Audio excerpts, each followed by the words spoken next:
teman-teman kami yang lucunya, kami dihancurin sama orang-orang yang menyatakan diri ini menjaga NKRI, menjaga persatuan dan keutuhan. Mana persatuan Anda? Saya kalau seumpamanya saya salah, saya nggak berani lawan. Tapi kalau saya benar,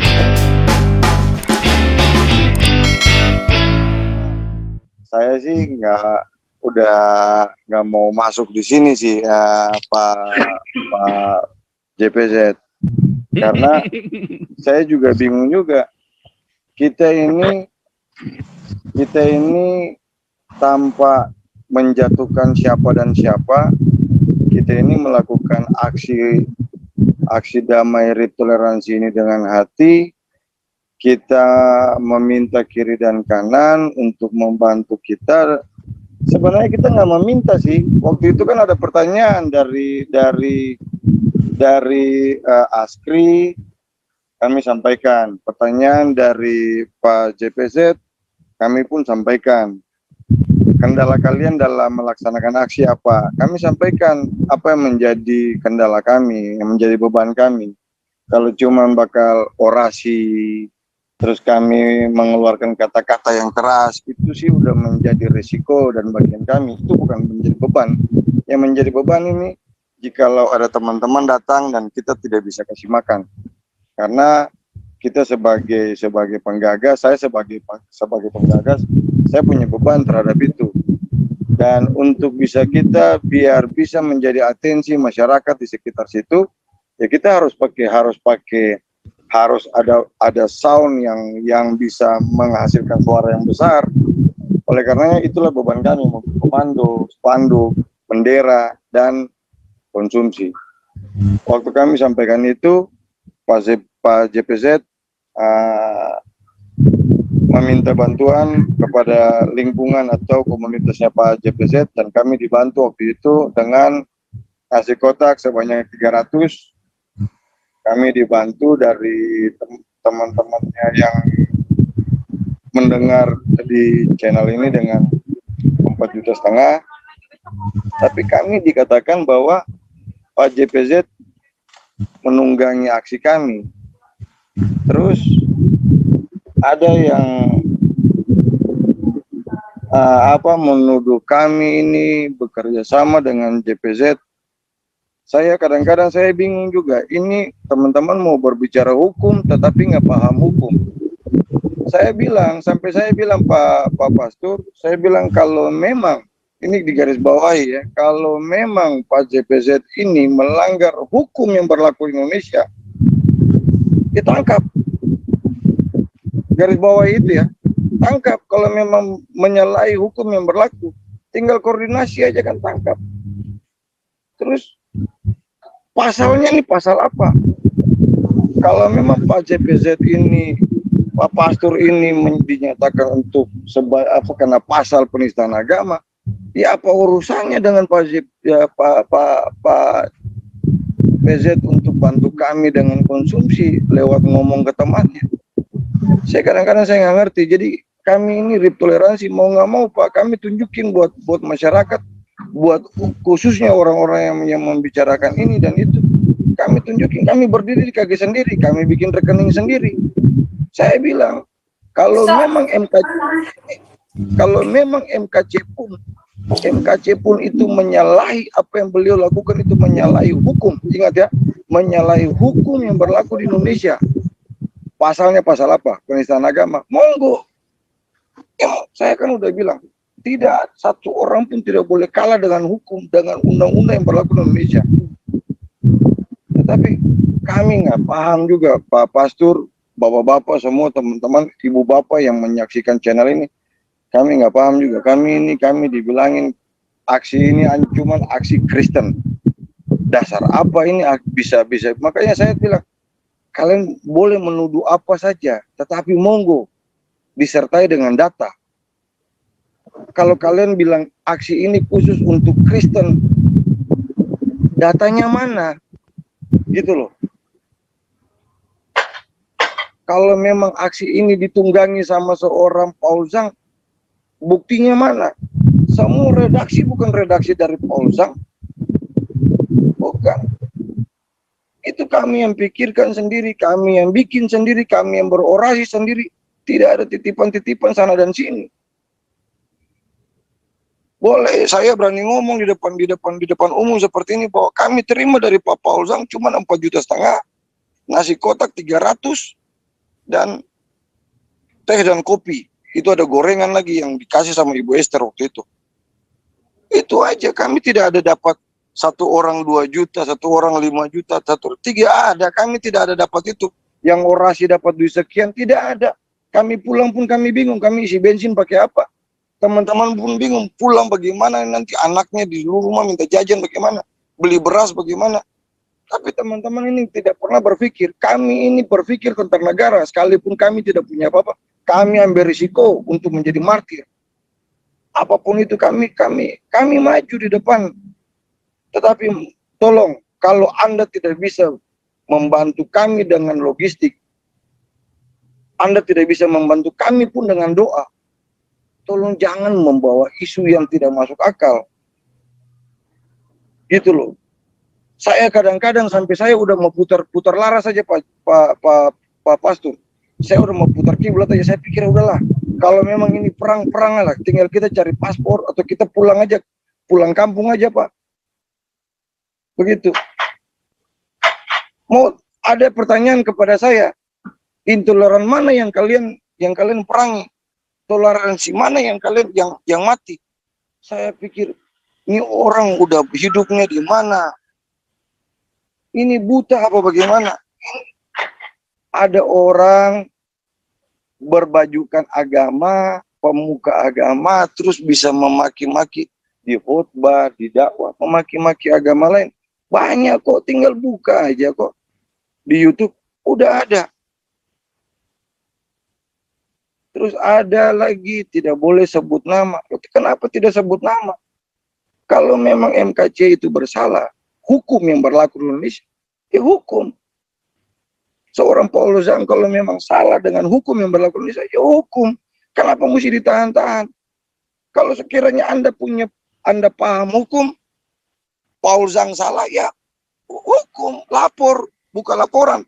Kenapa kami disalah-salahkan, kami disangkut-sangkutin? Kecuali seorang Paulzang ini sebagai DPO kasus korupsi yang menikmati uang dari Paulzang itu terlibat. Kalau memang Anda menuduh dengan kasusnya makar atau atau kasus penistaan agama lain dikata-katain sama seorang Paulzang, apa urusannya sama duit? Itu loh. Jadi saya minta Ibu Bapak bantu kami lah dengan doa. Kami sekarang berdiri sendiri di sini. Saya mau katakan bahwa besok mau kegiatan, kami kekurangan uang untuk pembayaran konsumsi ke Ibu Esther. Demi Tuhan, saya nggak bohong. Itu Ibu Esther sebagai saksi, kalau bisa dihubungin. Kami masih ada kekurangan uang untuk bayar beliau untuk malam ini. Ada kekurangan bayar sekitar 600.000. Ini kan kami usaha sendiri. Teman-teman kami yang lucunya, kami dihancurin sama orang-orang yang menyatakan diri ini menjaga NKRI, menjaga persatuan dan keutuhan. Mana persatuan Anda? Saya kalau seumpamanya saya salah, saya nggak berani lawan. Tapi kalau saya benar, 1.000 di kiri sana, saya 1.000 di kanan saya, 2.000 di belakang dan 2.000 di depan, saya lawan. Saya nggak ada urusan. Kebenaran kita mesti berpijak di atas kebenaran. Begitu loh. Kalau sampai saat ini tidak ada orang yang berani menghubungi saya untuk, Frankie, benar nggak RIP toleransi itu ditunggangi sama seorang Paulzang? Tidak ada. Cuma koar kiri, koar kanan, ngomong kiri, ngomong kanan, ini itu. Aduh, ayo dong jadi laki-laki yang jantan. Di depan saya bicara. Kalian terima duit dari Paulzang, sekian. Tunjukin bukti, bicara depan saya. Begitu, itu laki-laki. Kalau memang saya baku pukul, saya kalah, ya udah kalah. Tapi kalau Anda baku pukul sama saya, Anda kalah, ya pulang latihan lagi. Begitu, itu laki-laki. Jangan bicara di belakang-belakang, saya nggak suka. Ini kita nih berjuang, kita nggak, Anda nggak tahu, nanti terancam saya punya istri, saya punya anak bagaimana. Anda nggak tahu saya punya keluarga bagaimana. Itu loh, Pak Paulzang, saya mau katakan buat bapak-bapak semua, bahwa kami ini di RIP toleransi, beban kami bukan kami berhadapan sama radikal. Bukan. Beban kami bukan kami berhadapan sama teroris. Kami nggak takut kalau memang hari ini bom, Tuhan bilang mati-mati. Gitu. Tapi kami punya beban, terutama saya. Saya nih dituduh, Pak. Saya dituduh habis-habisan. Saya dituduh. Saya nggak ngerti maksud tujuan mereka ini apa. Memang orang-orang pecundang itu begitu, Pak Franky. Dari kemarin kita udah bilang ya, setiap ini pun kita selalu ingatkan. Orang pecundang itu dia nggak banyak kerja, tapi dia banyak ngomel. Ya, kalau orang-orang kayak kita kan tidak mau dipecundangin, jadi kita kerja terus. Tetapi ketika kita kerja, orang-orang pecundang ini ngomelin kita. Itu udah biasa tuh. Kalau yang bilangin saya DPO itu sebetulnya orang bodoh. Ya, karena saya warga negara Eropa, bagaimana bisa di DPO Indonesia? Ya, bagaimana saya kalau mau DPO saya, maka pemerintah Indonesia harus mendpo Geert Wilders, ya Jay Smith, itu harus di DPO semua tuh. Karena mereka menista agama Islam kan? Sama saja dianggap menista agama Islam kan? Apa yang saya lakukan sama sekali tidak menista, sama sekali bukan pelanggaran hukum di negara di mana saya sudah menjadi warganya. Justru saya dilindungi. Jadi nggak bisa saya di DPO-kan. Nah, kalau orang yang mengatakan saya DPO ini, satu, dia kurang pinter, ya, dua, ya memang cuman buat ini saja, kayak polisi kan adalah biar mingkem aja deh, kan begitu kan. Nggak bisa, intinya begitu. Jadi yang saya lakukan dilindungi oleh negara di mana saya sekarang bernaung, ya. Nah, kedua, yang ketiga, ya, bahwa itu sudah biasa, ya, kayak Pak Franky begini diserang, yang menyerang justru orang sendiri, ya, konyol ya. Tahu ketika saya memberitakan Injil dulu waktu di Indonesia, yang nyerang saya SMP sudah beritakan Injil, ya, yang ngomelin saya pendeta-pendeta loh, itu udah biasa itu.